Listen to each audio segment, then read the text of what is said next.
Gate খুলতে হবে? হ্যাঁ, আজকে কি? আজকে পিচুর বিয়ে। পিচুর বিয়ে? হ্যাঁ। কিন্তু এখানে তো হ্যাপি বার্থডে লেখা আছে। হ্যাঁ। এখানেই পিচুর বিয়ে হবে? হ্যাঁ। তা তুমি কি করছো এটা? আমি এখানে রাস্তা বানাচ্ছি। এখান দিয়ে কে আসবে? এখান থেকে সব লোকজনগুলো যাওয়া আসা করবে না। আর পিচুর বিয়েতে কি খাওয়াবে আমাদের? পিচুর বিয়েতে তোমাদেরকে আমরা চিকেন, মটন, পোলাও আচ্ছা, এসব খাওয়াবো। আর কি? আর মিষ্টি, দই, আচ্ছা, চানাচুর। চানাচুর? এই না না না না, এর মধ্যে চানাচুর? অনেক। খুব ভালো মেনু হবে তো তাহলে। স্টার্টার। স্টার্টারে কি থাকছে?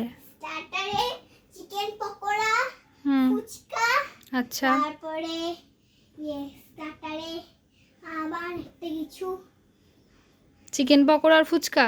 চিকেন পকোড়া, ফুচকা, হুম, তারপরে হলো আরো অনেক কিছু, আরো আচ্ছা আচ্ছা, যারা যারা আসতে চান সবাই চলে আসুন। আচ্ছা, তুমি সবাইকে বলে দাও সেটা। আপনারা যারা যারা আসতে চান চলে আসুন, এখানে অনেক এনজয় হবে, আপনারা ভালোভাবে এনজয় করুন। হ্যাঁ, আর আপনারা যখন বাড়িতে যাবেন যাওয়ার সময় এই এই যে এই চাদরটা নিয়ে যাবেন। টানবেন না। এই চাদরটা দিয়ে ওর আঙ্গুল খায়। চলো টাটা করে দাও। Tata, good night. এখনই গুড নাইট? হ্যাঁ।